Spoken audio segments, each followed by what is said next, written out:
क्योंकि सभी युगों की सबसे प्रबल तपस्या होती है ब्रह्मचर्य। यदि एक तरफ कोई ब्राह्मण है और एक तरफ नैष्ठिक ब्रह्मचारी, तो वह ब्राह्मण भी उस ब्रह्मचारी के चरणों को छूने लगेगा, क्योंकि ब्रह्मचारी में एक अलग ही तेज होता है जो अखंड ब्रह्मचारी होते हैं। उनके रोम रोम में एक अलग ही शक्ति नजर आती है। इसलिए जो भी पूरे 30 दिन तक ब्रह्मचर्य का पालन कर सकता है, वो ही इस वीडियो को पूरा देखे, क्योंकि इसे देखने के लिए भी धैर्य की आवश्यकता होगी। और जिस समय आपने इस वीडियो पर क्लिक किया, उस समय से ही आप ब्रह्मचर्य की तपस्या में सम्मिलित हो चुके हैं और आपने इस वीडियो को पूरे 1 मिनट तक देख लिया है। यानी कि आप ही है वो जिनकी हमें तलाश थी, और आपका हृदय से स्वागत है। इस वीडियो में आपको 30 दिन का पूरा स्केड्यूल बताया जाएगा। साथ साथ हर एक कार्य को करने का कारण और लाभ भी बताया जाएगा, इसलिए स्किप करते हुए नहीं देखना है। और इस स्केड्यूल को फॉलो करने वालों को क्या क्या लाभ मिलेगा, यह भी जान लो। नंबर 1, आपका ब्रह्मचर्य नहीं टूटेगा।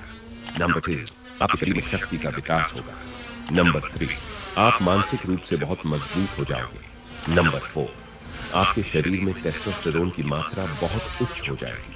और नंबर 5, यदि आप 30 डेज चैलेंज को पूरा कर लेते हो, तो आप उन 5% लोगों की गिनती में आ जाओगे जो बहुत ही आसानी से किसी भी आदत को त्याग देते हैं या अपना लेते हैं। क्योंकि साइंटिफिकली रिसर्च के अनुसार किसी भी आदत को अपनाने में या त्यागने में 21 दिन का समय लगता है, लेकिन हम अपने प्रयासों को 30 दिन तक करेंगे ताकि पूरे तरीके से हम इस आदत को अपना लें। अब हम पूरे स्केड्यूल की शुरुआत करते हैं ब्रह्म मुहूर्त से, क्योंकि महान विद्वानों और हमारे अनुभवों के अनुसार सुबह के यह 3 घंटे पूरे दिन को निर्धारित करते हैं। अर्थात सिर्फ ब्रह्म मुहूर्त में उठना ही आपके जीवन को 70% सफल बना देता है। लेकिन 1 या 2 दिन उठने से कुछ नहीं होता, आपको लगातार अभ्यास करना होता है। ब्रह्म मुहूर्त का समय यानी कि सूर्योदय होने से 90 मिनट पहले का समय ब्रह्म मुहूर्त कहलाता है। मतलब कि 4 से 5:30 तक का समय ब्रह्म मुहूर्त में आता है। तो हमारा पहला नियम होगा ब्रह्म मुहूर्त में उठना। इसके पश्चात सुबह के सभी प्राथमिक शुद्धता वाले कार्यों से मुक्त होकर कम से कम 30 मिनट व्यायाम करना है, 30 मिनट योगासन तथा 15 मिनट ध्यान पर बैठना है, अर्थात मेडिटेशन।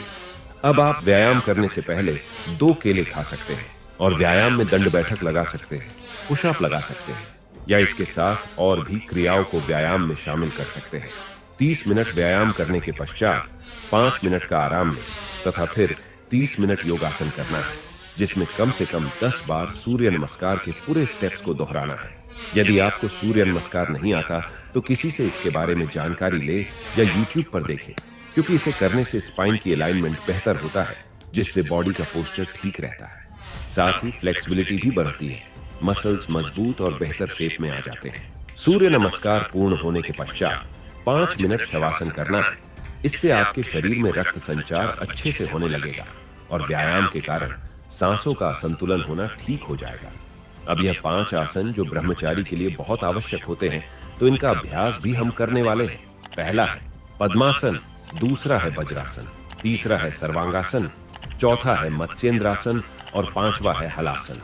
इन आसनों के अभ्यास से आपके जनेंद्र की मांसपेशियां मजबूत होगी और स्वप्न दोष भी समाप्त हो जाएगा।